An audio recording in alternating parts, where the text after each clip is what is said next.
Finally আমি ready হয়ে গেছি আর শাড়িটা হচ্ছে মাসির শাড়ি। কেমন লাগছে আমাকে অবশ্যই জানিও। যদিও তেমন মেকআপ করব না, হালকা একটু মেকআপ করব আর পুরো ফাইনাল লুকটা আমি ক্রিয়েট করি, তারপর তোমাদের সঙ্গে দেখা হচ্ছে। চুলটা দেখো, চুলটা সরো করে দিয়েছে। কেমন হয়েছে অবশ্যই কমেন্ট সেকশনে জানিও, আর আমাকে কেমন লাগছে সেটা জানাতে ভুলো না। পছন্দের একটা শাড়ি আমার, দেখো কি সুন্দর লাগছে শাড়িটা পরে, মানে আমাকেও সুন্দর লাগছে শাড়িটা পরে। খুব এক্সাইটেড আমি। ফাইনাল লুকটা ক্রিয়েট করি, তারপর দেখা হচ্ছে। দেখতেই পাচ্ছ আমি রেডি হয়ে গেছি, আর আমাকে কেমন লাগছে অবশ্যই জানিও। অনেক দিন পর বিয়ে গাইস, মানে অনেক দিন পর একটা বিয়েতে ইনভাইট পেয়েছি, এত ভালো লাগছে, মানে আলাদাই একটা ব্যাপার। আর অনেক দিন পর আমি একটু এত জুয়েলারি দিয়ে সাজলাম, আর এই চুড়িগুলো দেখো কি কিউট না, আমার মতনই কিউট চুড়িগুলো। তো চলো আর ভাটবো না, একবারে রেডি হয়ে নিয়েছি, এবার বেরোনো যাক। আর রাস্তায় কোথাও দাঁড়াবো না, একবারে তোমাদের সঙ্গে দেখা হচ্ছে আমার বিয়ে বাড়ি গিয়ে গাইস।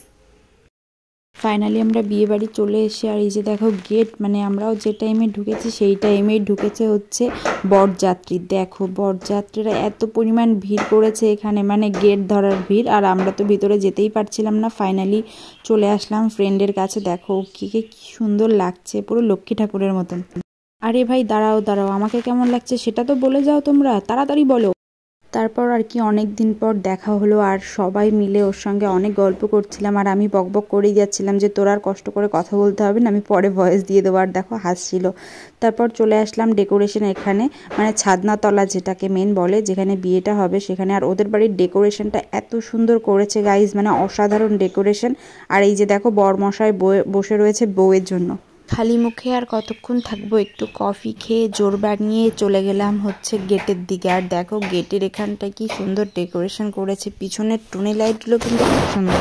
আমি আমার বিয়ের প্যান্ডেলটাও কিন্তু এই টুনি লাইটের সাহায্যেই করব, কারণ তাহলে আরও বেশি গ্লসি লাগে। আর দেখো শাড়িটা পরে আমাকে কেমন লাগছে, অনেক দিন পর আমি আট পেরে দিয়ে শাড়ি পরলাম, যদিও আমি আট পেরে দিয়ে শাড়ি খুব কম পরি, বাট আজকে পরলাম। আর গেটটা পুরো চমৎকার হয়েছে, সাংঘাতিক সুন্দর হয়েছে। আর এখান থেকে যা ডেকোরেশন, মানে গেটের এখানটায় ফটো তোলার জন্য সবাই ভিড় করছে। তো দেখো ফাইনালি এবার আমি একটু খেতে যাব, কারণ আমার অনেকক্ষণ খিদে পেয়েছে, অনেকক্ষণ বকবক করেছি। আর লাইটিংয়ের কাছে দাঁড়িয়ে আমাকে আরও সুন্দরই লাগছে। আর এবার আমি যাচ্ছিলাম একটু খাওয়া দাওয়ার দিকে। আর এত পরিমাণ ভিড় কি বলবো, মানে খাওয়ার জন্য লাইন দিতে হয়েছে আমাদের। আর আমার বারবার চুলটা খুলে যাচ্ছিল বলে চুলে হাত দিচ্ছিলাম। ফাইনালি ভাই একটু পকোড়া নিয়ে আসতো, একটু পকোড়া খেয়ে নিলাম। পকোড়াটা কিন্তু খুব সুন্দর খেতে ছিল। তারপর চলে আসলাম আবার ছাদনাতলায়, এসে দেখি বর বিয়ে করতে বসে পড়েছে। আর বর বউ দুজনকেই কিন্তু আমি খুব ভালো করেই চিনি, দুজনই আমাদের ঠাকুরনগরই বাড়ি। তো যাই হোক দেখো ওরা বিয়ে করতে বসে পড়েছে, মানে ও একা রয়েছে। আর এদিকে দেখো কি তত্ত্ব দিচ্ছে, কি সুন্দর একটা খাট, একটা ড্রেসিং টেবিল, একটা আলনা, ওই সাইডে আরও কি ছিল, বাট আমি সব কিছু দেখাতে পারলাম না, সরি। তো চলো এবার আমি খেতে বসে পড়লাম, সাংঘাতিক খিদে পেয়েছে আগেই বলেছি। আর দেখো কি পরিমাণ ভিড়। আর এই তো এইভাবেই সময় কাটাচ্ছিলাম। তারপর দিয়ে দিল মেনু কার্ড। দেখো এখানটায় মেনু কার্ডে কত কিছু রয়েছে, আর কি খাবার রয়েছে সেগুলো আমি আর কষ্ট করে পড়লাম না, তোমরা একটু কষ্ট করে দেখে নাও। আর যদি খেতে ইচ্ছে করে আমার বাড়ি চলে এসো, রান্না করে খাইয়ে দেবো। তো এই যে টিস্যু পেপারটা নিয়েছি, টিস্যু পেপারটা নিয়ে আমি এত ভঙ্গি করছি, মানে দুটো তিনটে টিস্যু পেপার তো আমি নিয়েই এসছি বাড়িতে। আর আমি তো লেবু, মানে লেবু এত ভালো খাই যে, মানে যে লেবু দেয় তার সাথে আমার ফাইনালি ঝগড়া হয়ই, মানে যে বাড়ি চাই লেবু নিয়ে আমার ঝগড়া করতেই হয়, কারণ লেবুটা একটু বেশি খাই আর না দিতে চায় না। তারপর দিয়ে দিল আমাদের সাদা ভাত, লেবু আর বেগুনি। তো এই নিয়েই আমি খাওয়া দাওয়া স্টার্ট করে দিয়েছি। তারপর আমি আর তেমন কিছু নিইনি। আর এই যে দেখো এটা খাচ্ছি হচ্ছে চিকেন দিয়ে, আর এই চিকেনের লেগ পিসটা আমি ঝগড়া করে চেয়েছি জানো, মানে আমি খাবো আমার ইচ্ছা মতনই তো আমি খাবো, তাই না, আমাকে দেবে না এই পিসটা। অনেক ঝগড়াঝাটি করে পিসটা নিলাম, আর সাংঘাতিক খাওয়া দাওয়া দিলাম, পুরো পেট ভরে গেছে, দেখতেই পাচ্ছ পুরো সাদা মানে থালাটা। আর এই হাড্ডিটা আমি চাবাবো ভাবছিলাম, কিন্তু বিয়ে বাড়িতে সবাই তাকিয়েছিল। তারপর চলে আসলাম খাওয়া দাওয়ার পর একটু নাচের এখানটায়। আর আমি, মানে তোমরা কি আমাকে খুঁজে পাচ্ছ? ওই দেখো আমি নাচ করছি। আমি জানি তোমরা আমাকে কেউ দেখতে পারবে না, কারণ আমি তো নাচই করি নাই। কিন্তু আমার কোয়েশ্চেন হচ্ছে এতগুলো লোকের মধ্যে এই একটা ছেলে একা একা কেন নাচ করছে?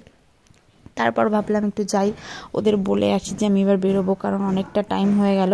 আর দেখো দুজনকে পাশে এত এত সুন্দর লাগছে, মানে খুব সুন্দর মানিয়েছে দুজনকে।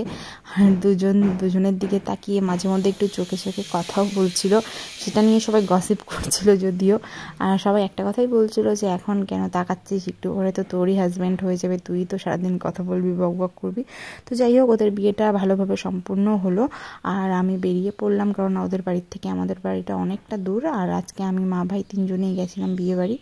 তো ফাইনালি আমরা বেরিয়ে পড়েছি, আর পুরোপুরি রাস্তাটা ফাঁকা। দেখো, আমি এত রাত্রে গাড়ি নিয়ে কখনো বেরোইনি, প্রচণ্ড ভয় করে আমার গাইস, তাও মা ভাই ছিল। ফাইনালি আমরা বাড়িতে চলে এসেছি। আর দেখো ঘরের অবস্থা গাইস, এখন আমার সারা রাত বসে এগুলো গোছাতে হবে। দেখো বিছানার অবস্থা গাইস, নিচে দেখো, এই সাইডে দেখো চুড়ি পড়ে রয়েছে, মানে আমার এখন কত কাজ, মানে ধারণার বাইরে।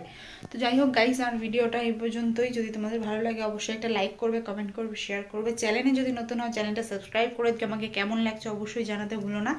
তো এখনকার মতন টাটা, সবার সঙ্গে দেখা হবে নতুন একটা ইন্টারেস্টিং ব্লগে।